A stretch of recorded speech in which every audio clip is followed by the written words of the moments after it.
We are here at the ancient city of Arad. This city dates back to 3,000 years ago.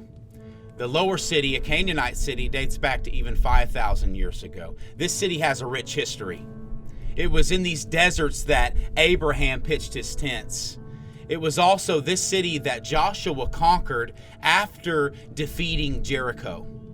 You see, this city has a rich history, but that's not why we're here today. We're here today to talk about what is sitting behind me. I'm actually in the Holy of Holies. This city had created their own temple, if you will, in a little bit of the same structure as the temple in Jerusalem. People couldn't go to Jerusalem every year for pilgrimage. It costs a lot. There was a great expense involved. And so some temples, like the one in Dan, began to emerge, and like the one here in Arad, so that people, instead of going all the way to Jerusalem, could worship in their hometown. Well, this isn't something that was looked positively on by the prophets. Matter of fact, the place that they were supposed to go to was Jerusalem. But here, we're in a Holy of Holies that is not in the temple. It's outside of Jerusalem in Arad. Well, in this Holy of Holies, they have two standing stones.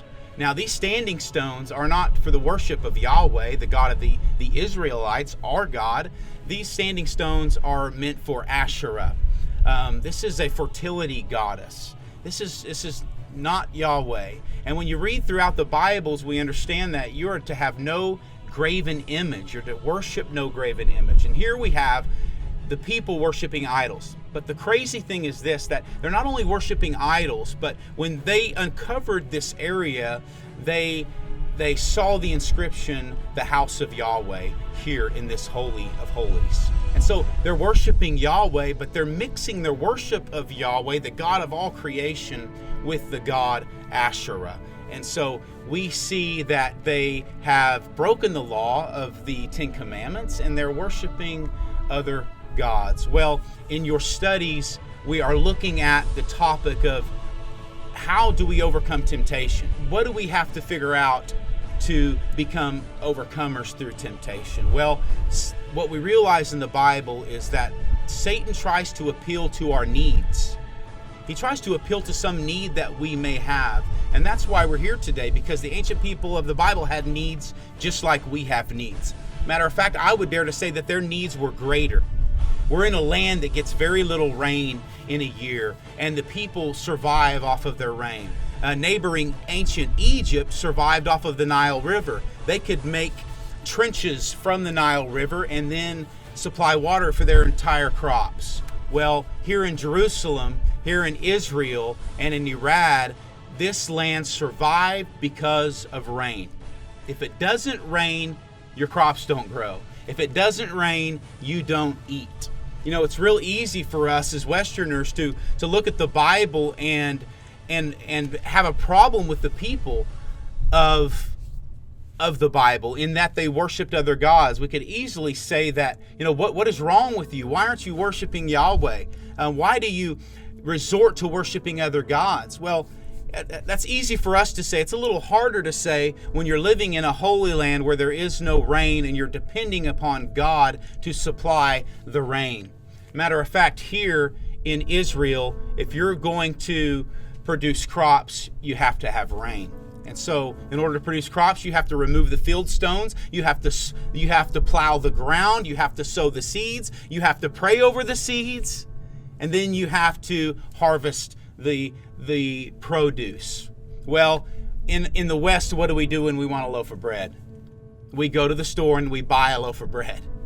So it's a little easier for us to get on our high horse and look at the people of the God and blame them for maybe letting their focus be taken off of God, when in reality, we do the exact same thing. So here are God's people in a land that is harsh. And just in case Yahweh doesn't come through, they've got a backup plan. They've got a God for everything. Nergal is a god, and Asherah and Baal, the storm deity. They had gods for everything. We see gods throughout the Old Testament. We see that Gideon, he destroys the altar of Baal and he burns it to the ground.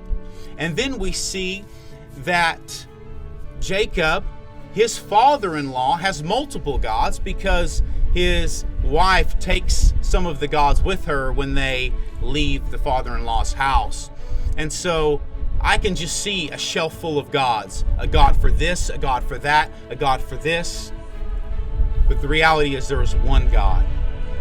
There is one God of heaven and earth. And we are to trust him. We are to depend on him for everything.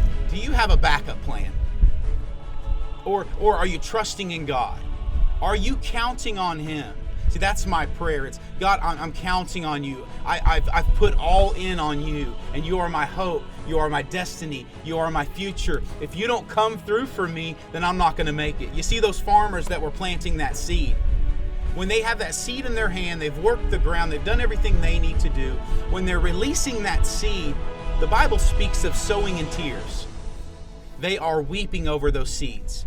You can imagine your family depends on the seed that is going into that ground. They depend on the wheat that's going to come up from the ground to supply for their families. And so here you are with the seed in your hand, and if it doesn't rain in time, then all of that seed that goes into the ground is going to die. So you can imagine that father out there. He's already done all the hard work, and he's getting ready to release that seed into the ground. He says, Father in heaven, I pray for rain. God, if you don't give us rain, then my family will starve. Father, I depend on you. I trust in you. He's sowing in tears. He's trusting in God to give him everything. He's not trusting in Baal, the storm deity, to bring rain. He's trusting in Yahweh because he is the only God. He is the one and only true God. And so he sows in tears and he trusts in his God. Now, the end of the story is this. Josiah, he goes throughout the Holy Land and he begins to destroy places that were dedicated to foreign gods. And he goes throughout the Holy Land, destroys one after another. And the city of Arad is no different. You see, I would pray that you would do the exact same thing in your life. Cut down those idols. Trust in the one and only true God.